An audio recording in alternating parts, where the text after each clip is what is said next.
Did they ask you about Missouri or something?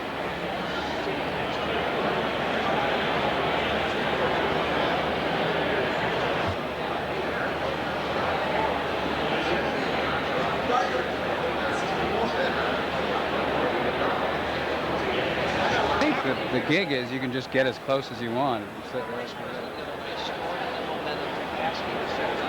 Senator, answer some important questions. John Kerry, under no circumstances, is going to win this election. Show me the tape. Now, who cares what Terry McAuliffe says? What tips can President Bush take from Vice President Cheney's victory in Tuesday night's debate? I think the only thing that was missing in the president's performance, see, I can't take John Kerry seriously because John Kerry has had these multiple positions on Iraq and all these other issues. Yeah, I'm going to come.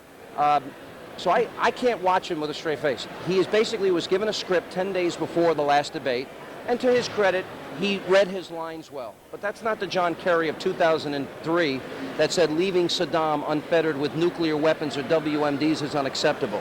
That's not the John Kerry that said in 2003 Iraq's WMDs pose a real and grave threat to America. This is a new John Kerry fed lines by his new Clinton appointees like Carville, Begala, Lockhart, and McCurry. So he read his script well, but nobody could take him seriously because he's not consistent on his positions. The president has been rock solid on his position, which is to find terrorists where they are, countries that aid, abet, support, and harbor, and track them down and defeat them so that we don't lose 3,000 more of our friends and neighbors and loved ones. And I support the president's plan, and he has been very effective in leading with moral clarity a war on terror that needs to be led.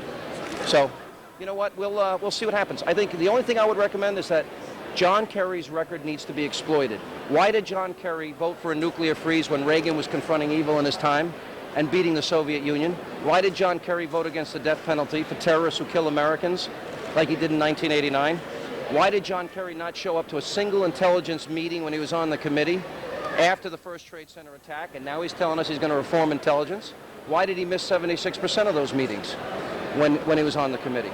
Why did John Kerry propose the Kerry Amendment that would have cut $7 billion in intelligence? None of these questions have been answered. We're 25 days out of an election, and this guy has gotten a free pass, and it's time for John Kerry to start answering important questions about an abysmal record. Why did he vote against the B-1? Why did he vote against the F-15? Why did he vote to cancel these systems? Why did he vote to cancel the Trident submarine? Why did he not support SDI? Nobody's asked him any of these questions. So the media needs to do their job now and start asking some relevant, tough questions of John Kerry as it relates to the war on terror. Okay? Sean, I have a yes, sir. question for you. Who are you with? Bob Beatty, Topeka, Kansas. Hey, Bob. Nice to meet you. Nice to see you. In Great Britain, they have the Prime Minister's questions. I'm curious about the debates, the debate formats. They're very formal. Even this one, they're not, 4 years ago, there was complaints about Al Gore being in his space. Right. Why can't we put the two presidential candidates on a couch or something, and like you talked to John Kerry? Bring him over to Dr. Phil's show, maybe. I don't know. Right. I mean, what is it about American politics that they can't sit down and sort of, for an hour, just hash these things out? I think we know these guys more than you think. I don't think John Kerry, literally, if you look at his multiple positions on Iraq, didn't settle on this position until 10 days prior to that debate when the Clinton people came on board.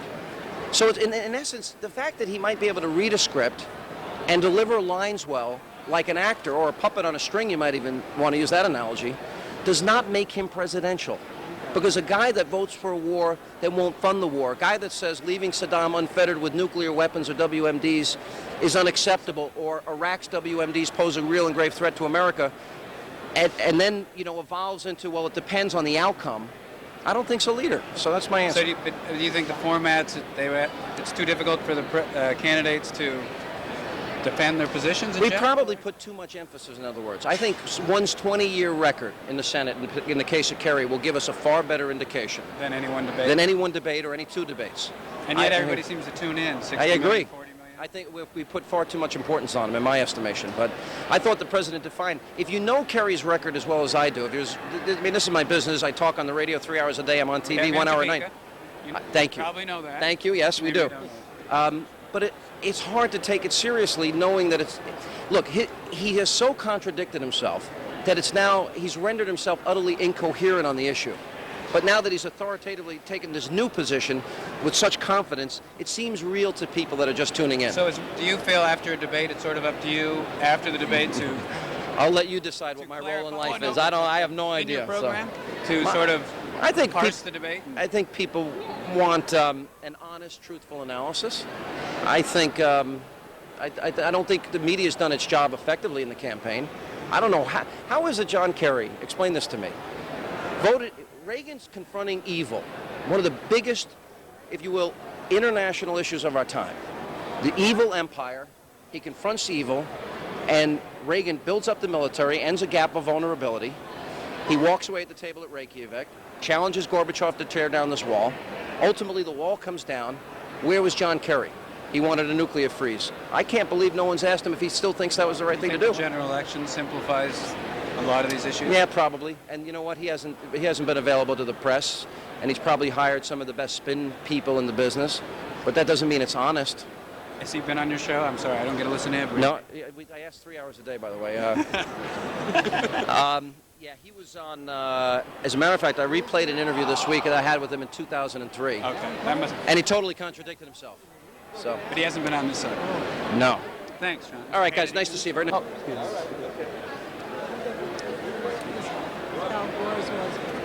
there a problem? I don't think so. I think, first of all, the support is very strong. The numbers I've seen are in the 30-plus range. 30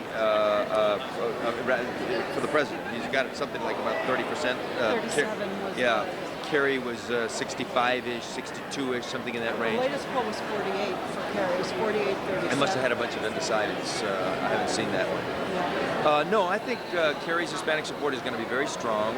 I think last time President Bush had working for him the fact that he had been governor of Texas and had this compassionate conservative logic that seemed to be applicable to his tenure in Texas. But he's had 4 years, and those 4 years have given the lie to the compassionate conservative. Those 4 years have demonstrated a record that has shown no progress on immigration, actual loss of jobs in the net over 4 years. Perhaps the most critical dimension for a community like Latinos who are so hardworking. People are not asking for a handout, they're not asking for welfare, they want to work. And if the economy is not growing enough to create jobs and raise incomes, then the Latinos feel it. Where we've seen a healthcare program that hasn't advanced healthcare for children, where we've seen no movement on the minimum wage, which is critical for a working class of people. No, I think Latinos will get it. There are vast differences, and they're going to be very obvious in the next weeks. What specific things is the Kerry campaign doing in outreach that are different, say, than what's been done in the past? I think there's a more intensive reach to the Latino population. The outreach in forms of traditional advertising is stronger than before. More money is being spent. More money was spent. I don't have the numbers. Who would know? Call Luis Elizondo in the Kerry campaign. He's the Hispanic outreach person. Luis Elizondo Thompson. Yeah. Luis Elizondo Thompson. ELIZONDO Thompson. But higher level of actual advertising outlays, deeper use of surrogates and reliance on organizations and alliances and congressional leaders and so forth in the key states.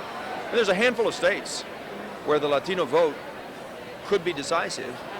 And you would pick out which ones? Well, I would say Florida, Colorado is in play. Arizona has been, although I think Kerry is trailing a little bit there now, but Arizona is another place where if it does get back in play, it's because of the Latinos.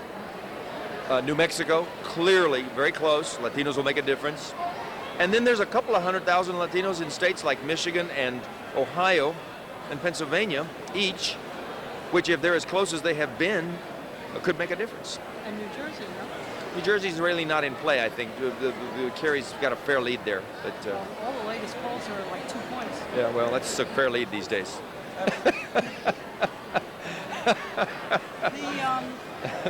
There's been criticism of Kerry both also from some nonpartisan Latino groups, that there aren't enough Latinos in the campaign, and that he does not have a record in any way in all his years in the Senate of doing anything of interest to the community.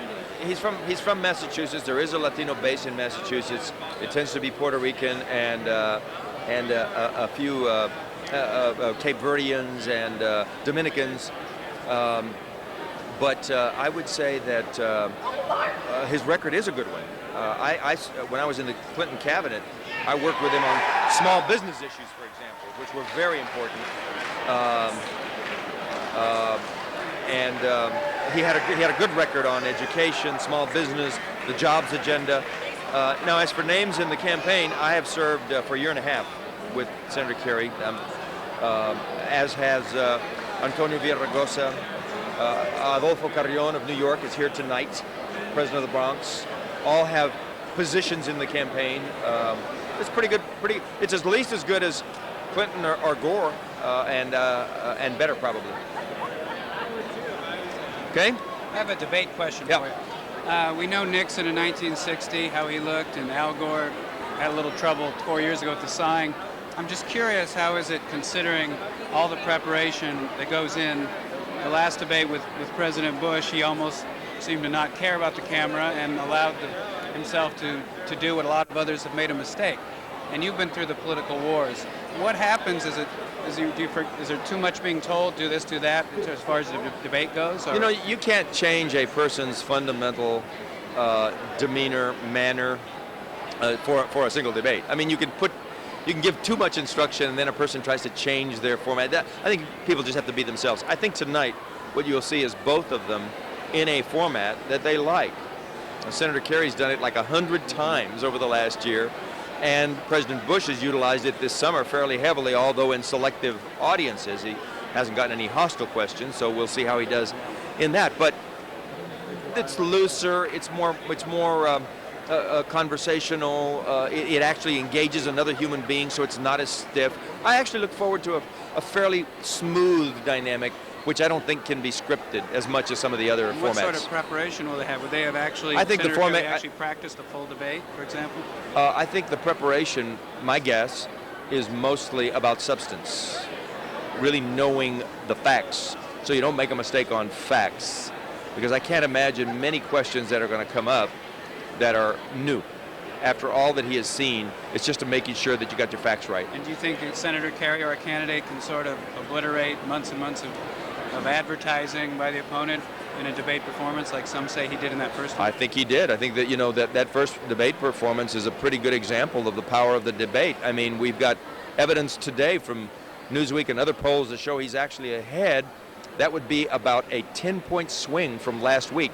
What happened in that time other than the debate that could have created that? Almost nothing but the debate. The Bush campaign almost underestimated Senator Kerry? He's been known to come from behind. No, I don't think they underestimated him. I think they can't do anything about the qualities of their candidate. I mean, that is the George Bush I know. I watched him as governor of Texas, and what you saw the other night on television is who he is. And the American people haven't seen that because he's been kept in a kind of a cocoon for the last 4 years in terms of when he's out there and when he's scripted. But when they saw him, unscripted and having to respond, those facial gestures, that kind of body language, that's the real George Bush. Thanks a lot. No, I was curious about that. Oh, yeah. What'd you say? I was very curious about that. Cause, that's my sense. It's just, after given history, it just really shocked me that he came out like that. These debates do have the advantage for the public of letting you see the candidates in a kind of an unvarnished way. And that's what the public thinks they saw in Gore last time, and they didn't like it. And that's what I saw the other night in Bush. And so there's a kind of a core of truth about the person that comes out. Right. You can't hide it. And tonight we'll see more of those kind of insights into who these people really are. That's what makes me so comfortable about this format and debates generally for Kerry, because he really is a person well-schooled on the issues, and his basic demeanor is presentable. That is to say, he's not going to gonna look bad because this is who he is. But also, this also happened to President Clinton sort of at the end of his second term. Fewer and fewer press conferences. Obviously, John Kerry went through 18 debates in the primaries. Right. President Bush averages a press conference once every 6 months. Right. Does that make them essentially not used to this debating? No. I think both of them are ready for this. I mean, I wouldn't assert that they are not prepared, because they've just been through about at least 6 months, even though the president didn't have a primary opponent and didn't have the same kind of stress and so forth. He's been out on the stump, and he's gotten plenty of practice. I think you're going to see two practiced political leaders tonight. And can John Kerry win Colorado? Yes, he can. I was just there night before last, and they're quite serious. These are your supporters. I guess. They're quite serious about their belief that the ground war can win Colorado. Yeah. Thanks a lot. All right. They're very smart. They follow all of this. And as I said a moment ago, they're really good citizens. They're open, friendly people. And, you know, you talked about the Cardinals before. We're known as the best sports town in America. That really says something about the people. People love sports. They love politics. And they pay attention to the details. They know the nuances of baseball. I would submit to you, they watch the nuances of politics. They're going to be paying special attention today to what the candidates say.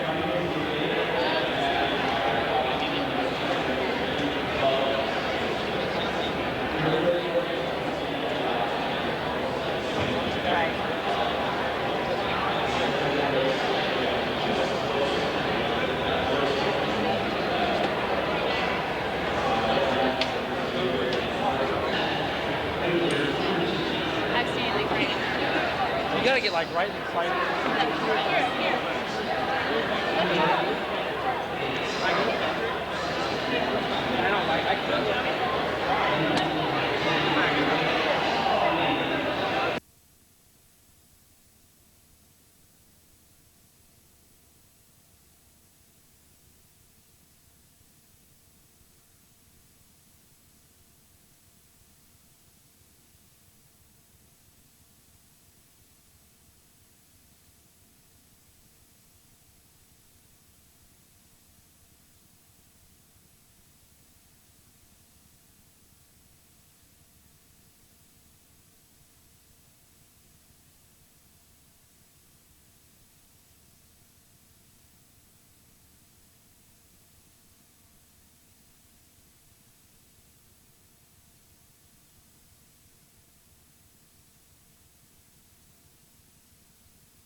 We need to stand with him. My opponent says he has a plan. Sounds familiar. This is called the Bush plan. We're going to train troops. We are. We'll have 125,000 trained by the end of this summer. All we need to say, our plan is working. We're going to make elections, and our rights to be free, and America will be better off for it. Ladies and gentlemen, the right board was the son of the body. That was the right place, the right time to score a world we had wanted in the mountains. The conflict that requires firm resolve. The next question is for President Bush, and it comes from Mickey, Washington. Thank you. Mr. President, my mother and sister traveled abroad this summer, and when they got back, they talked to us about how shocked they were at the intensity of aggravation that other countries had with how we handled the Iraq situation. Diplomacy is obviously something that we have to really work on. What is your plan to repair relations with other countries given the current situation? No, I appreciate that. I make some decisions that cause people to not understand the great values of our country.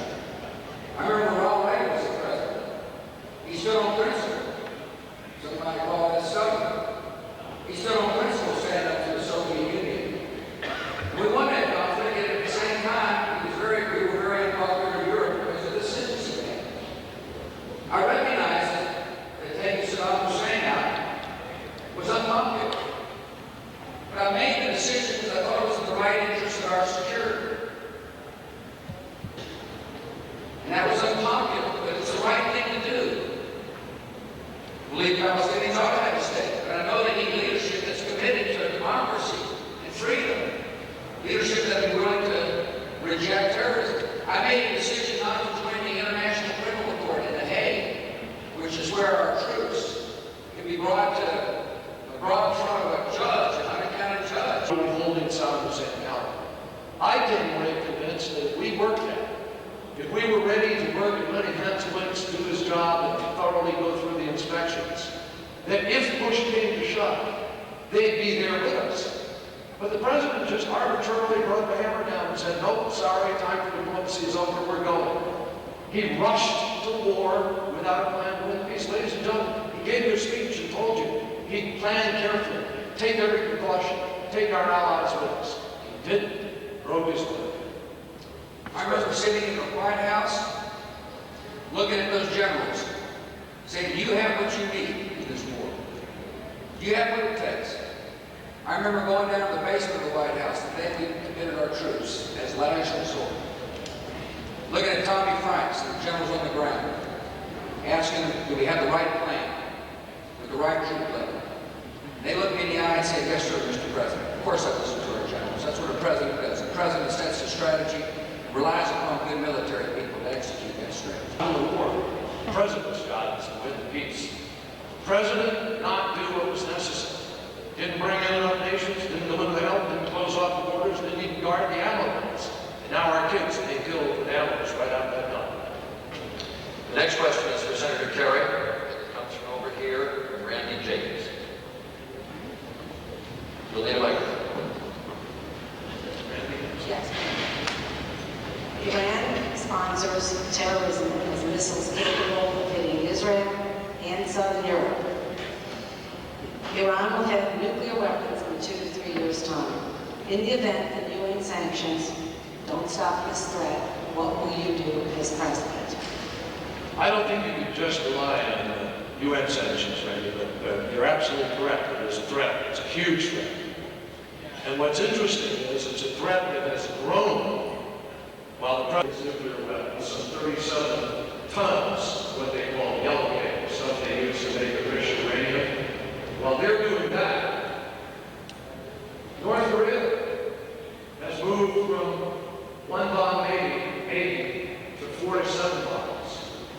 For 2 years, the president didn't even engage North Korea, did nothing at all, while it was growing more dangerous, despite the warnings of people like former Secretary of Defense William Perry, who negotiated getting television cameras and inspectors into that reactor. We were safer before President Bush came to office. Now, guess what happened? He didn't honor the agreement. He was enriching uranium. That is a bad policy. Of course we're paying attention to these. It's a great question about Iran. That's why in my speech to the Congress I said there's an axis of evil, Iran, and North Korea, and we're paying attention to it. And we're making progress. We're going to move on, Mr. President, with a question for you. It comes from Daniel Farley. Mr. Farley. Mr. President, since we continue to police the world, how do you intend to maintain a military presence without reinstituting the draft? One of the things we've done is we've taken we begin to transform our military.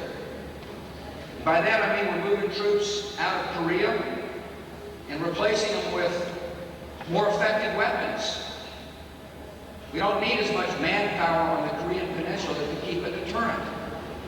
In Europe, we have massed troops as if the Soviet Union existed and was going to invade into Europe. But those days are over with. And so we're moving troops out of things easier and move more quickly. This means we need to be lighter, quicker, faster, highly trained. Forget all this talk about a draft. We're not going to have a draft so long as I'm the president. Eric? Daniel, I know it's a draft, but let me tell you where the president's policies put us in. The president, and this is one of the reasons why I'm very proud of this space, that has been turned into almost active duty. We got people doing 2 and 3 rotations. You got to stop those policies so people can't get out when they were supposed to. You got a backward draft right now. And a lot of our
Yes, sure. Hi, Bob Beatty from Topeka, Kansas. Good to see you, Beth. The ratings for the debates have skyrocketed this year. Are they becoming more important in the presidential process? Oh, I think this was very important tonight, and I'm pleased that a great many people watched because I think the president made a great case for 4 more years. I think he not just defended his record strongly, but he also laid out a vision as to how America will be stronger at home and have a stronger economy. I think he was able to show the American people a little bit of Senator Kerry's record, a 20-year record of voting to weaken our intelligence, weaken our military, raise our taxes. So I just think the president hit a home run tonight, and I'm glad a lot of people were watching. Do candidates, how do they mix the balance of trying to present their own candidacy versus letting people know about their opponent? Well, I think one of the reasons the president was so effective tonight was he was responding to ordinary Americans here in Missouri, and it wasn't at a podium where everybody stands there stiffly. And he was able to not through preempted speeches, but just to relate to the American people. And when it was appropriate, he pointed out Senator Kerry's record. When it was appropriate, he pointed to his vision and his accomplishments. And I just thought it was a tremendous job that the president did tonight. The president was asked if he made any mistakes. Did you see any mistakes by either candidate in the hour and a half tonight? Well, I think Senator Kerry was completely wrong in saying that the war on terror is to go against Osama bin Laden. The war on terror, as the president said, has to be fought in many, many different arenas at the same time. I also still don't understand. The senator looks the camera in the eye and says, I'm for the Patriot Act. Then when there's a question a half hour later, he says, well, the Patriot Act does this wrong and that wrong and the other thing wrong. So even tonight, he's flip-flopping, and it makes it very hard to understand what his positions are. That's not the type of leadership America needs. One last question. You've been through a lot of political wars. How does a candidate prepare for this big a stage? Well, when you're the president of the United States, all you have to do is lay out your record and your vision, and that's what the president did. And I'm such a passionate supporter of this president because I know how strong he's been and what a great leader. And I think tonight he just was able to show the American people that. I'm very pleased. I promise the last question, but sure. He made a joke about scowling. Do you think he was told, President Bush, just make sure, remember the cameras? Oh, I don't think he has to be told. I think he understood. And he made a number of very funny comments tonight, but that's the type of person he is. He's a serious leader, but he also relates to ordinary people and has a great sense of humor. Thanks a lot. Thank you. Great. You ready for him? We'll be ready in 2 minutes. Okay, great. The debate ratings are going through the roof this year. Are they more important this presidential election than maybe ever before? Yeah, I think they are, and the numbers, I think, show that because the issues are so great. We have, obviously, the issues of Iraq. You have a president that has sent our budget absolutely through the roof, as you know, $422 million budget deficit, and the issues of underfunding education and 45 million Americans no health insurance. That's why I think so many people are tuning into these debates. Do you think candidates can, and maybe the Bush campaign did, underestimate John Kerry's debating skill? I think they did. I think George Bush was in real trouble after the last debate, and I think he came on tonight. He knew he had to really knock it out of the park, but he didn't even show up at bat. He looked aloof. He looked arrogant. He was annoyed. He did not look presidential. The bottom line is George Bush did not look like a president tonight. Would you say it was a great strategy to go back 4 years to the debates and use those quotes like John Kerry did? Well, I think it was very important. The President of the United States ought to be held accountable. And George Bush had no connection to reality answering these questions tonight. And as I say, he wasn't even calling John Kerry the right name. I mean, I don't know what happened to George Bush, but he did not look presidential. He lost control at one point. And, you know, it was a clear knockout for John Kerry. Senator Kerry seems very relaxed. Is this just self-discipline, or he just knows the stakes? Or first of all, John Kerry knows the issues, and I think that's what separates him from George Bush. I mean, when George Bush says that we have captured 75% of al-Qaeda, the man does not have a clue as to what he's talking about. There are training camps back in Afghanistan today. We have so many more al-Qaeda members throughout the country. And George Bush gets up there and says that we've gotten rid of 75%. George Bush lives in the twilight zone. And I think these undecided voters were looking horrified onto the President of the United States today, and at one point thought the man had lost control. Are these debates sort of obliterating $50 million worth of ads by the Republican Party? Yeah, I think they are. But in fairness, I think the people want to ask these two candidates questions. And that's why so many people are tuning in to watch these debates. Clearly was a big win the first night. And I know you'll see tomorrow that this was another knockout for John Kerry. You know what? He's answering the questions. He is laying out a consistent plan of what he wants to do to move this country forward. George Bush is flailing around. He uses the same phrases over and over again. He is not connecting with the voters at all. John Kerry connected tonight with these undecided swing voters. George Bush, I think some people were scared tonight watching him parade around the podium. Thanks a lot. Thank you, you bet. As you know, when George Bush does this format around the country, they screen who comes in and they screen what questions he gets asked. But you know what? These people in here tonight want to know about health care, education, job creation, and George Bush did not have any good answers for them. Okay. Kansas. Yes. I have a question for you. Okay. The debate ratings this year are through the roof. Record ratings for presidential debates.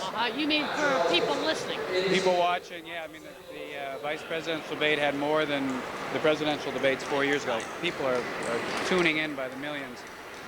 Why do you think that's happening? Is it specific to this election, or are people getting tired of the TV ads that they get bombarded with? Well, you know, I think people are really concerned about this election. They're concerned about it because it affects them personally. It affects their safety and their security. They're concerned about their jobs or health care, education of their children, Social Security. There's so many things that they just want to see this president make some progress on, and he's not. It's as though he's just looking at the world through tinted glasses. He's not really looking at it realistically. And John Kerry continued to point that out. And we came to the conclusion tonight, anybody looking at the television, that if you want 4 more years of the same thing, then re-elect the president. But if you really want some substantive change, if you really want to have a fresh start in Iraq, if you really want to make some progress on these on the environment, on health care, on the budget, elect Senator Kerry, because he's the one who's offered a plan for that. You've been in politics for quite a few years in various roles. Is it still surprising to you that it seems as the Bush campaign might have underestimated John Kerry as a debater and as a... Certainly, I think, you know, I've often thought when I was in the Senate that Senator Kerry has a little bit of a Lincoln-esque quality about him. You know, he's tall, he's very sincere, and he puts forth proposals that are very solid, and it has a certain inner strength that I really admire and find very refreshing. I think he'd make a terrific commander-in-chief and a great president, and I think people are yearning for something like that. He built tonight a little bit more of a mosaic of himself. He's having to put the pieces together so that people see who he is, and he's shown his character. He's shown his courage, he's shown his conviction, and he's putting all these pieces together, and I think during these next few weeks you're going to see people say, yes, he would make a great president. So if the debates can do this, are TV ads becoming less important? Unfortunately, that's not the case. People still want to listen to TV. You're not out of a job yet. Is it more important for a candidate to sow doubt about his opponent or build himself up, or is it a mix of the two? Well, you know, it'd be nice to be able to just put your foot forward in a very positive way. But every now and then, they just have to step over the line and take a whack at each other, it seems like. And but they made some very good points on both sides tonight, and I think it was a good give and take.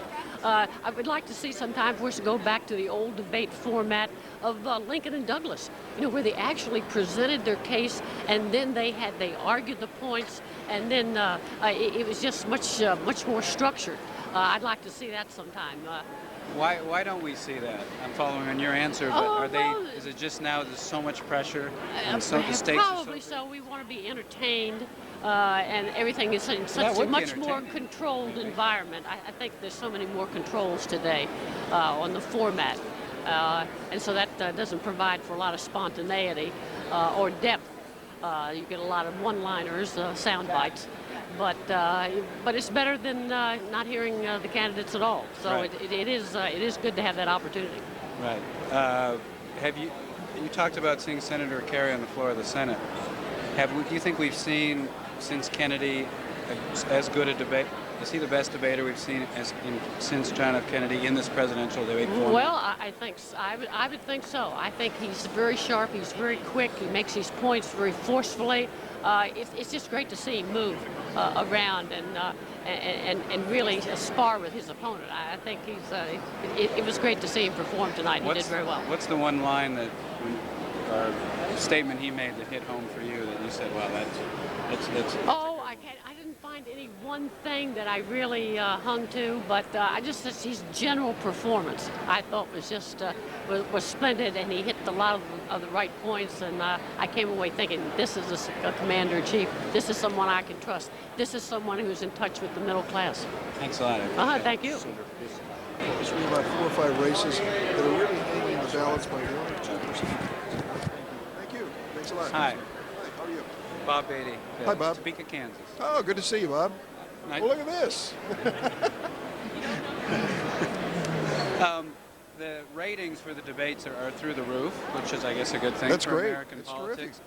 Do you think it's this particular election or TV ads becoming less effective and more people want to see the candidates debate? People are fed up with TV ads in the battleground states. They've just been inundated. And what's helped John Kerry is these TV ads have tried to tell everybody repeatedly that John Kerry is a person that you wouldn't want to lead this country and can't be trusted. And then comes the debate, and John Kerry stands a few feet away from the President of the United States, and people say, well, that Kerry's a lot different than what the ads say. That's why debates are important. You really get all the spin-meisters, including myself, out of the picture. Let the American people decide. I think that's why debates are working so well this year. Do you think it's possible that the Bush campaign underestimated John Kerry, started believing their own commercials? Because he has, I think, everybody agrees, done pretty well. I think he's done excellent. And tonight, the strength of John Kerry was when he came through on the domestic issues. Finally, we get to talk about the lost jobs under the Bush presidency. We get to talk about the challenge of health care. When we get into those issues, people understand George Bush has done little or nothing. In fact, he's hurt the situation in employment. He promises more of the same. John Kerry is talking about new and bold ideas that'll move us forward in creating jobs and helping families and businesses pay for health care. You've had your own experience in politics. How does a candidate prepare for these debates? Obviously, John Kerry did a few things new tonight that may have been effective, but how does a candidate prepare? You get your facts straight, try to remember the important ones as best you can, and then you get your game face and your mind right for the debate. It's tough. I've been through it at a senatorial and congressional level. You understand a lot is riding on it. There's a lot of pressure and tension. But I think both of these men have been involved in government, making decisions and facing the public so many times that it's not new. Do you study past debates? And I'm not trying to put down President Bush, but in that first debate, he made a few mistakes that Gore and That's right. and Richard Nixon had made, and a lot of people were surprised. Well, even tonight, the president looked very tense, and I'm surprised. I mean, he's been through this before, even in the same building. But, you know, I think he's learning. He's trying to get better. You get 3 chances. He's had 2 now. So I think you do study the past tapes, or at least listen to people who tell you, you know, you could do it a little bit better if you change the look on your face. Was there one thing in tonight's debate that when you heard it or saw it, it's like, wow, that was a... I thought that John Kerry's line where he said the military has a responsibility to win the war, you, Mr. President, have the responsibility to win the peace, and you weren't prepared. I really thought that summed up the situation in Iraq. I thought when he turned to a lot of issues involving the economy and jobs, finally we were able to put on the table the fact that this president, for the first time in 70 years, has created fewer jobs during his presidency. That is a condemnation of the Bush economic policy. It's failed. All right, thanks a lot. Thanks. Good. I think Kerry has a record that he can talk about, but I think his attacks have been shot. Do you see what I'm saying? You can't be untethered from your record. Yeah, his attacks on the president assume that no one's going to see that he voted for some of the same things. And I think what the president was able to do tonight was to say, wait a minute, before you write one more story about John Kerry attacking the war in Iraq, remember, he voted for the war, and he had many statements leading up to that vote where he explained why, and it's because he thought Saddam was safe. So no. I'm just saying the attacks. He shot him the credibility of the attacks. You know, on the question of Iraq, the American people understand that he is not, that he's had multiple positions on the issue. He talked about intelligence. He supported a $7.5 billion cut to intelligence in the mid-1990s that was so reckless it was opposed by his other Democrats. You know, the Kerry Amendment. He missed 76% of the public hearings at the Intelligence Committee. He still won't release his attendance at the classified hearings. When he looked in the camera and he said, you know, I'll never raise your taxes for 20 years, he's been voting to raise taxes. There's a reason that National Journal magazine rated him the most liberal member of the United States Senate last year, and one of the most liberal members of the United States Senate over the last 20 years. It's because he's consistently voted to raise taxes. I mean, 98 times for tax increases, 126 against tax cuts, and it's just a record that doesn't square with reality on the national security issues. I think the president articulated on North Korea, on the Middle East. John Kerry's answers were muddled, and I think he looked peevish and haughty and angry at various times during the debate as he was on defense. And you know, whether it was talking about health care reform, he was defending health care, his health care plan. This was supposed to be an advantage for him. It is a giant government bureaucracy that will be created from this plan. It's the biggest government intrusion into health care in American history. No matter how he tries to spin it, that's just a fact with it. And his claim that I'm a supporter of medical malpractice liability reform and tort reform are just laughable.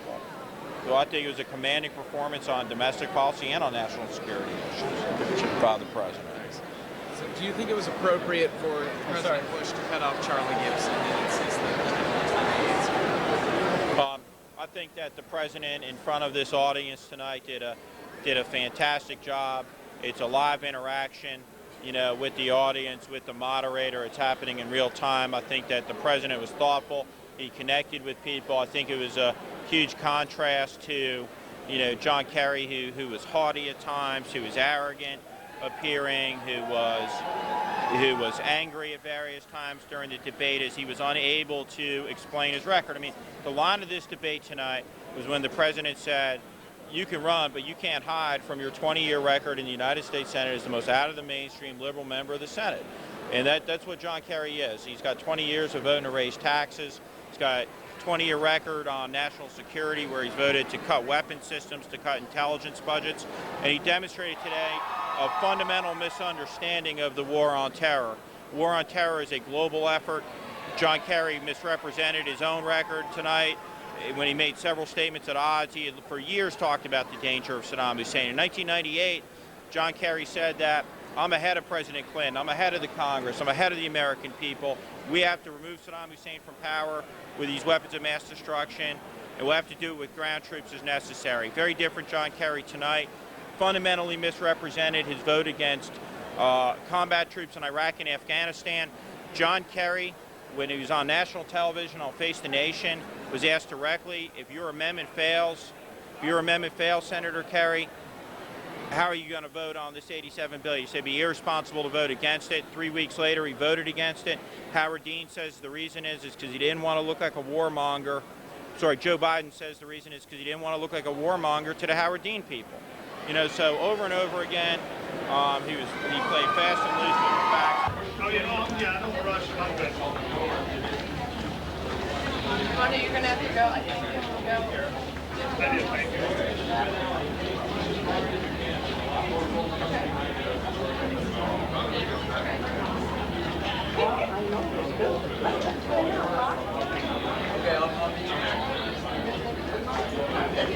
Delegates of each campaign come in and try to tell you, the voters and the media, who won the debate. Well, the Bush surrogates are using the word commanding. They're saying that President Bush exhibited the strength and toughness that they say is the hallmark of his administration and his campaign.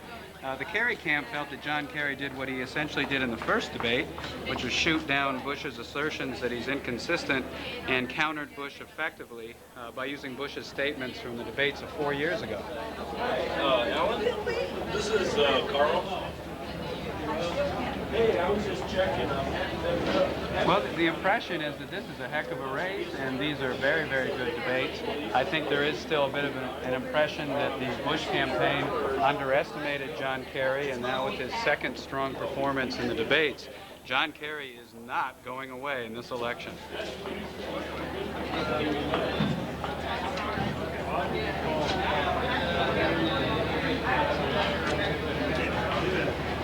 What?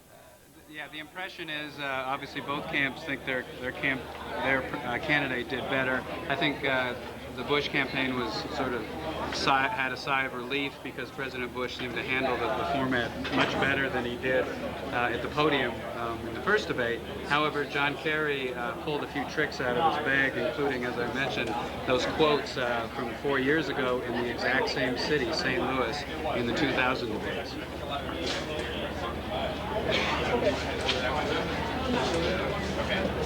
Well, what we're going to see is a ramping up of this campaign, and what's interesting is that the television ads are not as important anymore, and these debates are getting record ratings, in which many people say is good for democracy and is good for the country to have a real vigorous campaign and election, and it might mean that we have a tied vote on November 2nd again. Pataki is here, and Governor Clinton is here.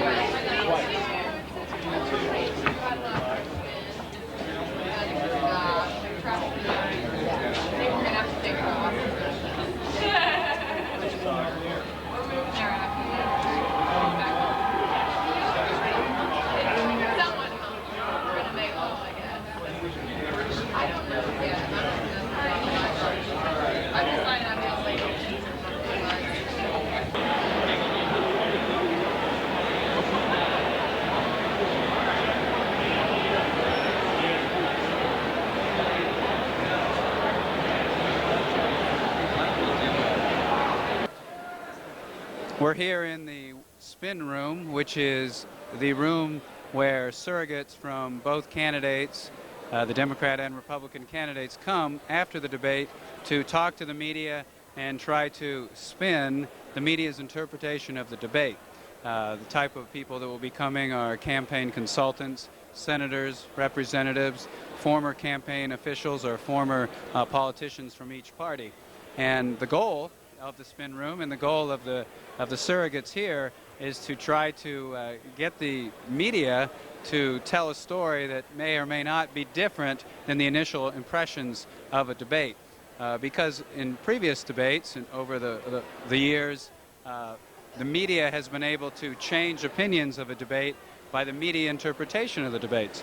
So we can see here in the Bush-Kerry debate of 2004, you have former Secretary of State Madeleine Albright, you have Kerry campaign consultant Joe Lockhart, you have Governor George Pataki of New York, all of them trying to say that their candidate won.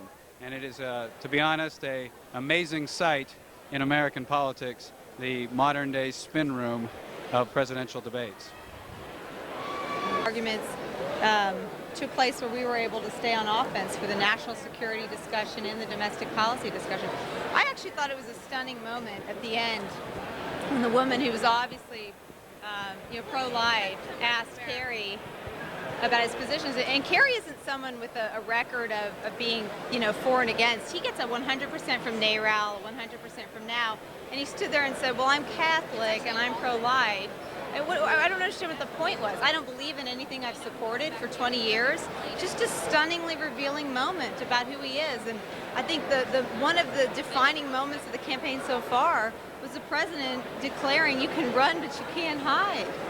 And I think this marks a new point in the campaign where we will make sure every day that Kerry is held accountable for his record and that he doesn't run and hide from a record of voting for hundreds of higher taxes, his hypocrisy on Iraq, and his naive and dangerous ideas about how to deal with the threat of terror. It is naive and dangerous to declare that the war on terror can be won by limiting the war on terror to Osama bin Laden. Is it your view that he misrepresented his stand on abortion or his record on abortion? No, it was just a window into the contradiction that is John Kerry.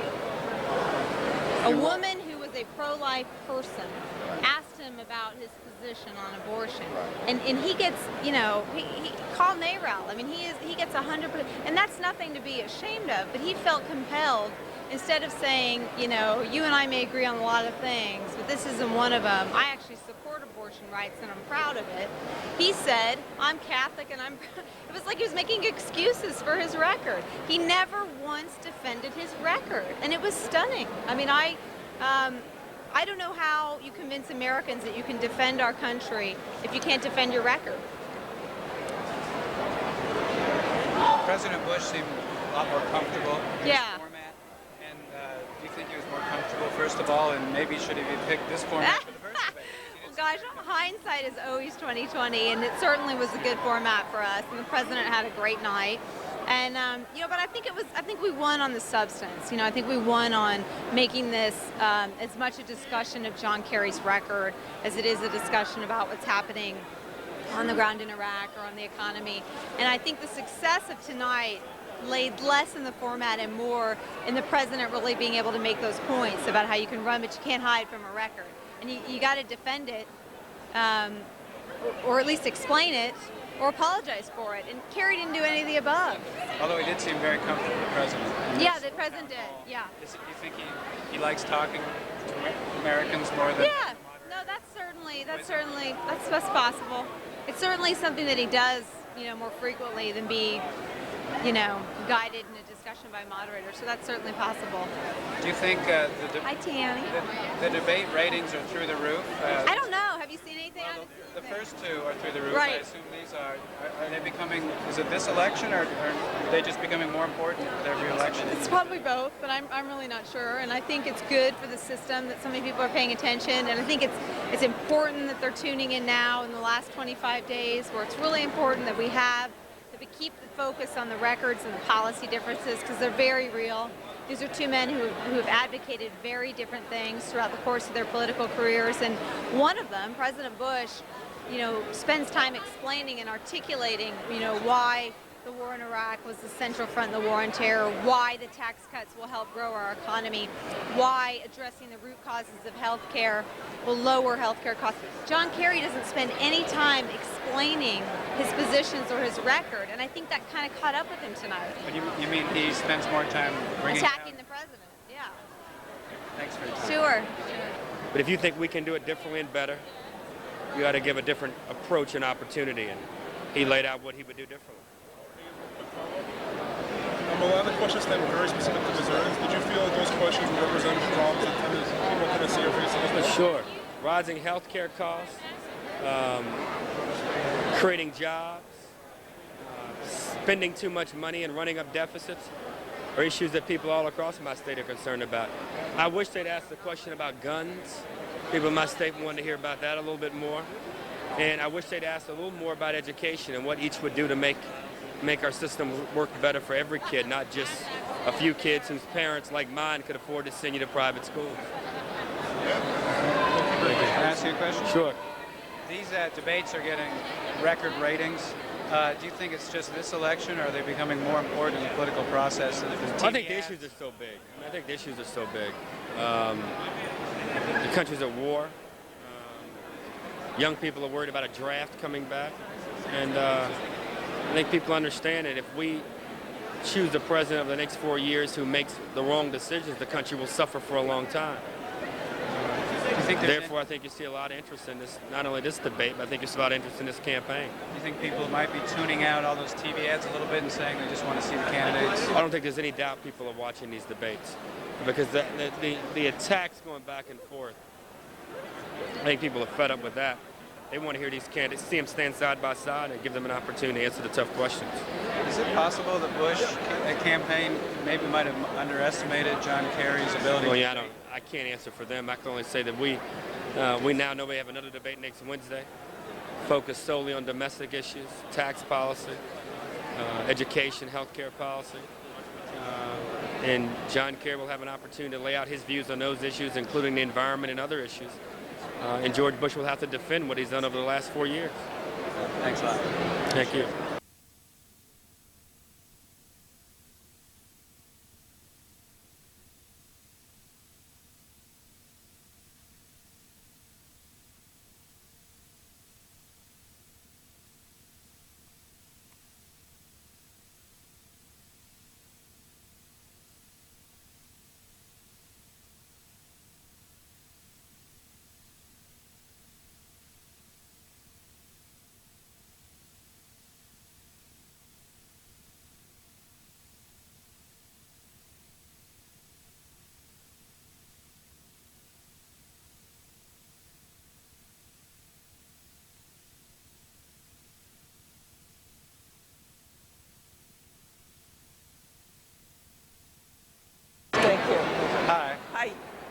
Bob Beatty from Topeka, Kansas. Hello.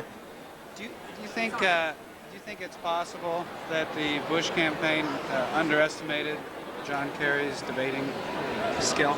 Well, either that or, I mean, I don't underestimate the president at all. I mean, I think that he's a very talented debater, and we have one debate yet to go. So I think that we're going to be seeing, he's going to come back hard again. I think the problem here is that he's pretty angry, and he is not used to being questioned about his policies and being in a forum with real undecided voters. That came out tonight.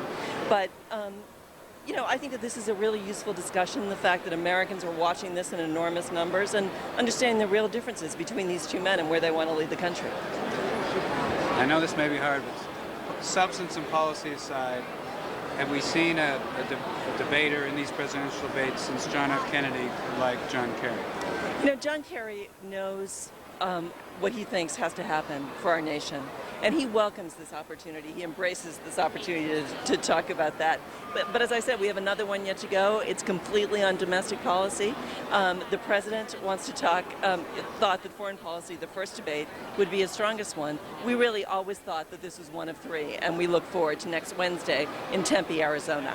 Why do you think the record ratings, sounds like a sporting event, but record ratings for these debates? You know, 66 million people, I think, in the last poll I saw, said that they were very interested in this campaign and that they really want to hear these issues discussed. You know, that's why they're tuning in, because this is something that is very important to them, and voters think that campaigns are about them. Are the TV ads less important if the debates are getting so much attention? You know, I think that when people see these two men side by side on the stage, they get a real sense of that. You know, instead of the canned back and forth of the debates. And I think they're enjoying it. I think they're finding it illuminating. And I think it's helping them as they make their decision for November. Thank you very much. Thank you. Sure. The debate. I don't think so. I think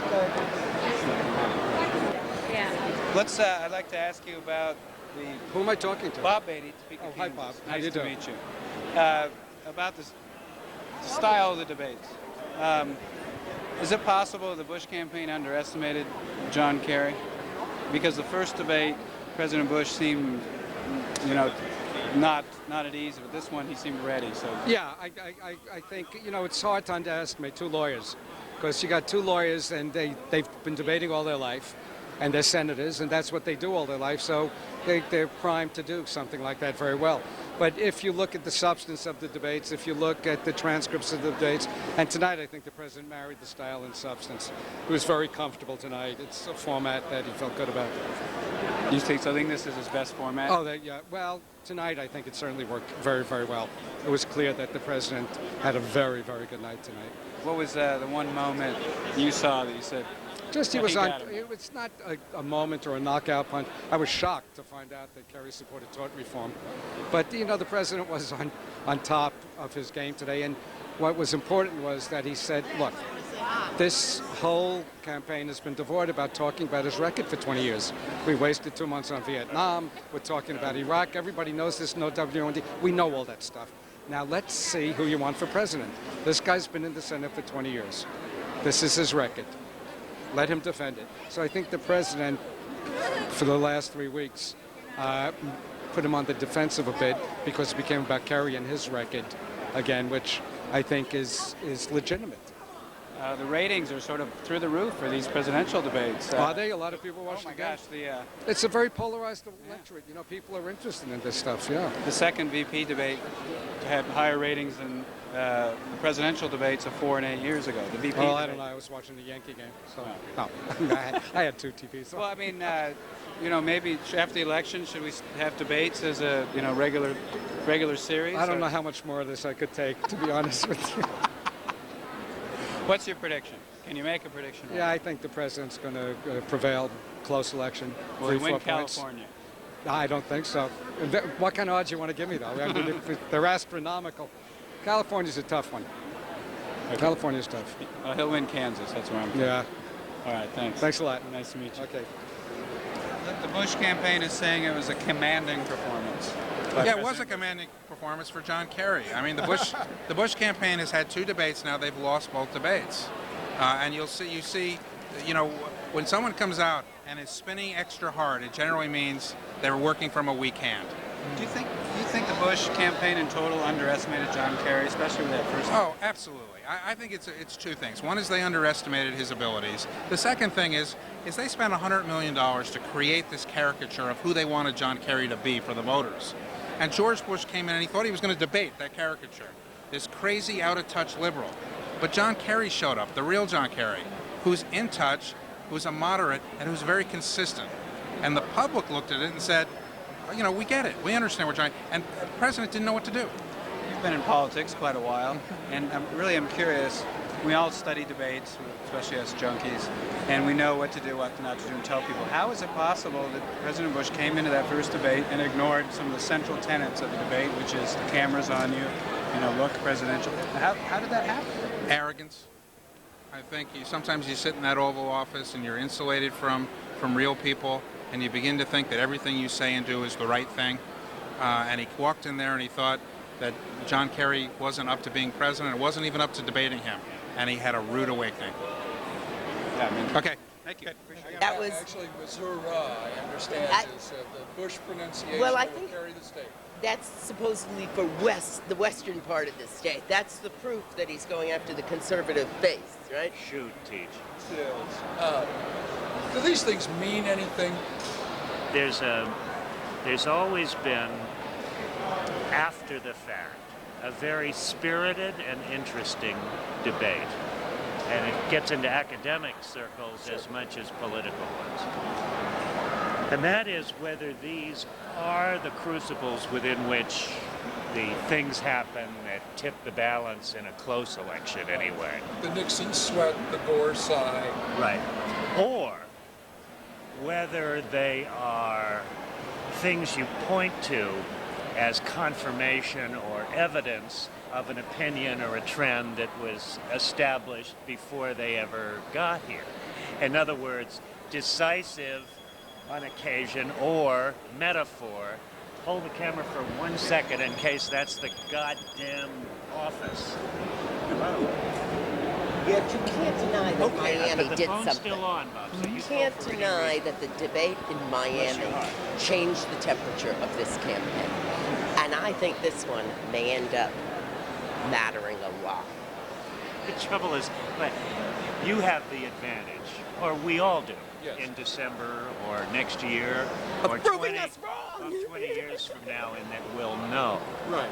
But Susan makes a very important point, and that is that many of us suspect that this cycle may be either highly unusual or actually unique, in that the decisive, the turning points occurred in these forums as opposed to on the campaign trail in the TV ads. The thing that holds me back, though, is just because of the overwhelming political power of the events on the ground in Iraq and the perception of the realities on the ground in the economy.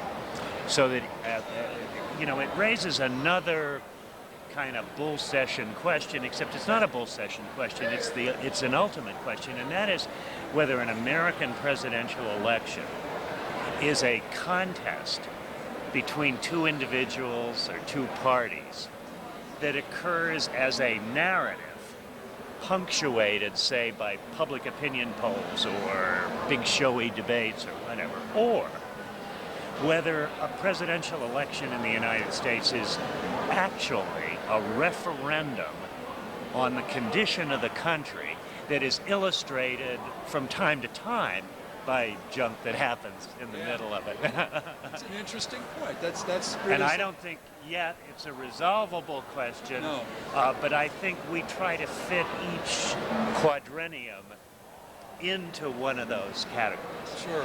But even if it's the latter, even if it's about events in the country, there needs to be some occasion or occasions for the issues to be joined. And I think what we're seeing, just looking at the numbers of people tuning in, is that people would rather join the issues here than in almost any other kind of forum. I mean, you're just seeing extraordinary numbers of people watching. That's the thing that has been really remarkable to me. The ratings on these debates have been out of sight. Well, don't forget '92, because of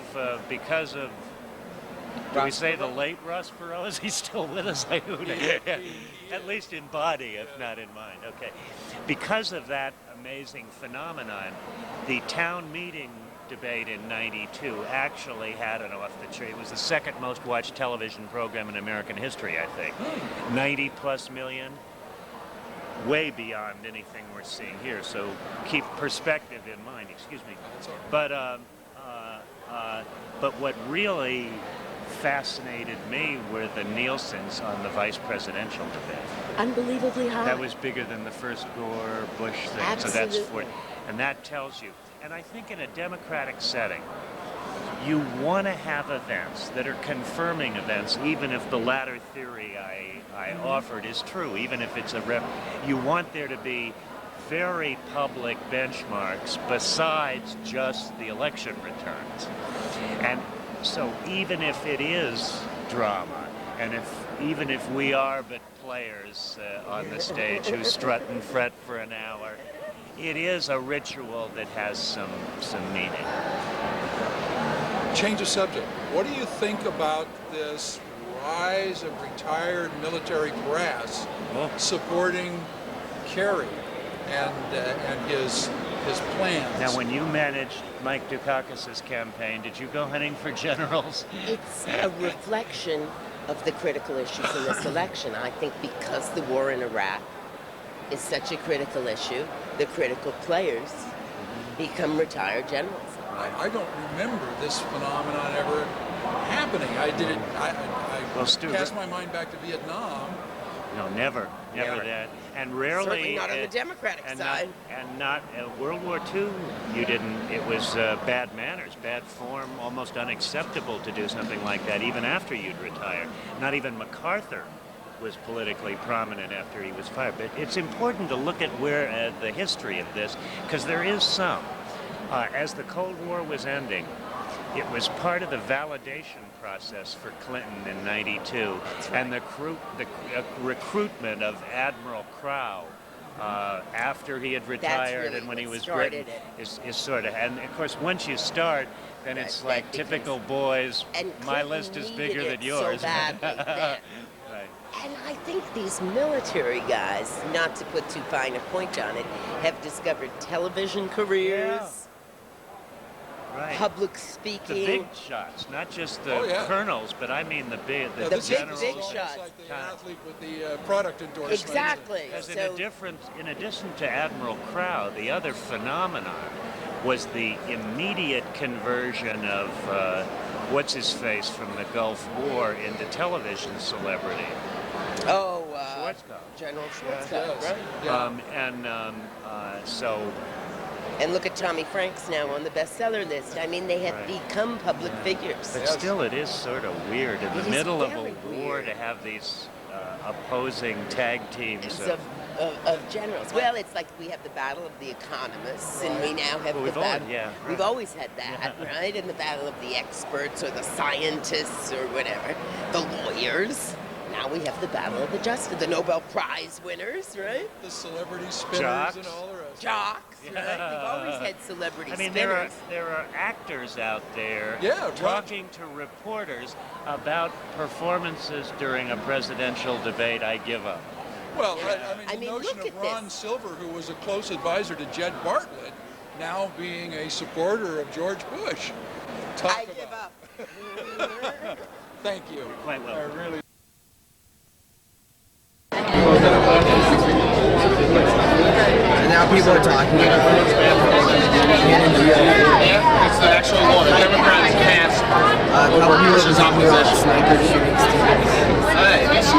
In Texas, we have a state law that says that in any public arena like this, you have to have at least two, if not three candidates for every game.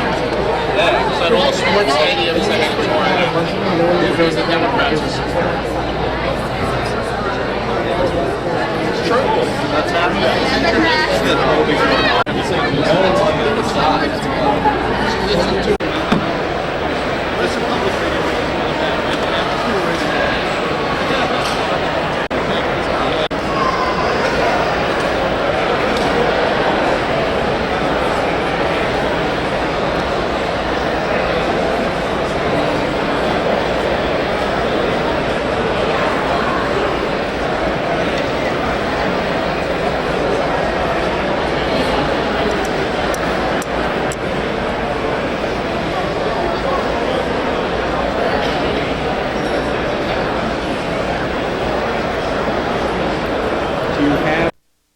That sound? No. All right, just checking to make sure you've got sound on this thing now. Sure do. Okay. So did we get around to panning the room? I think that's where Which is we were. rapidly filling up. And why don't we try and hop over there? All right.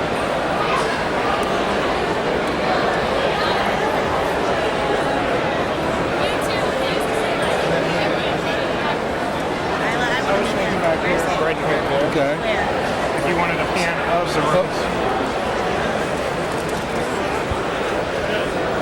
So, getting a panning shot of the press gaggle, reported to be about 1,650 representatives of media outlets, radio, television, newspaper, cable, and Washburn University.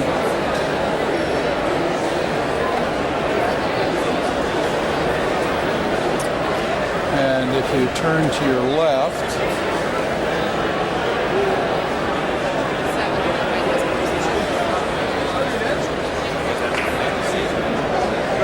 and viewing Henry Cisneros, former mayor of San Antonio, Texas, and secretary early in the Clinton administration.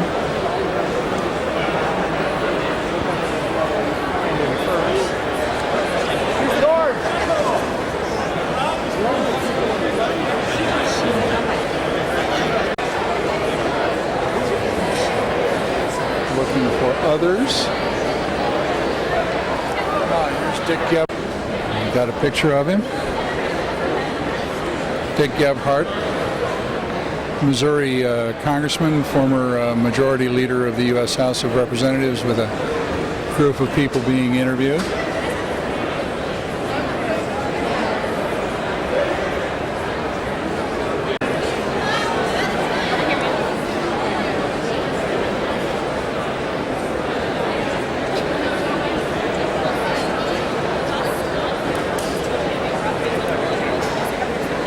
You're fine. Yeah, you're fine.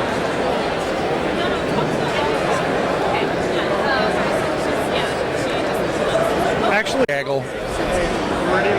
And the spin room here at Washington University in St. Louis.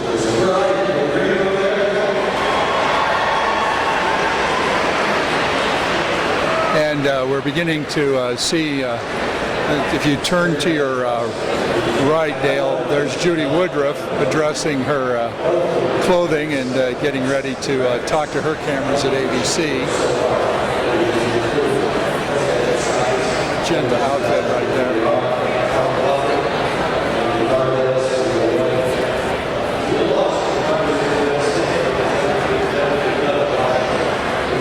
And each of the major networks has a booth here. And it's sort of an interesting combination of high-tech and low-tech. And notice the onion skin covers over the television lights and the camera cases that the shorter correspondents stand on in order to get up to camera height.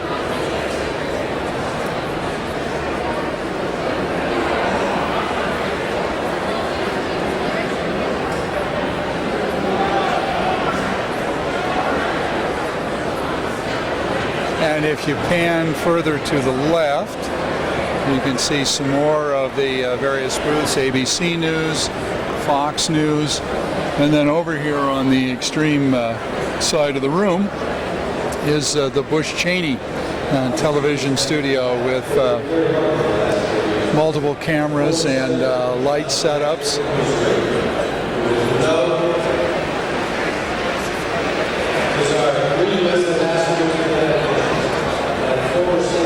And let's see. You know, Ron Silver with Susan Estrich now.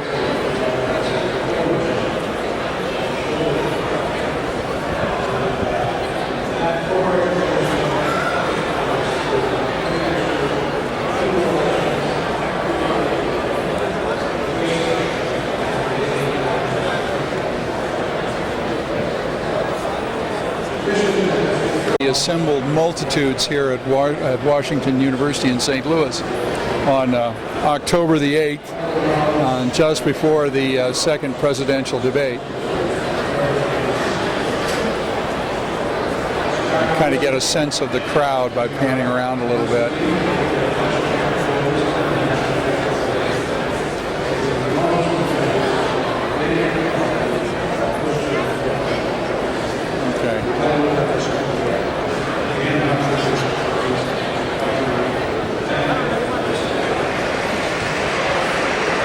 I guess they were on television doing preliminaries. Let's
Oh, God. This is very, very weird. Go ahead and have a water cracker. Yeah. Yeah, have some of that. That's good. Try the brie. It's fabulous. No, isn't that delicious?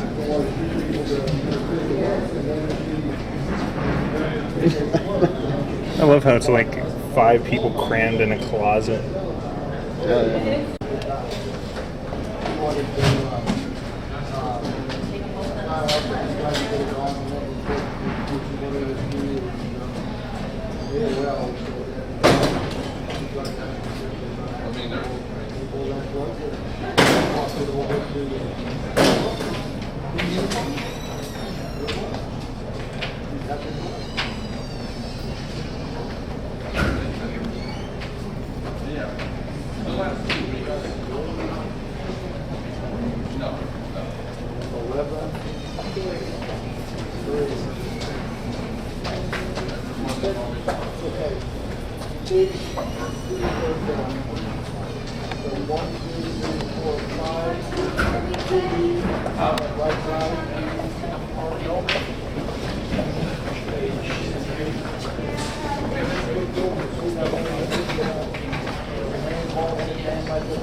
Norbert, we followed her outside, trying to get close enough. Even though Norbert was someone. Just carried out him.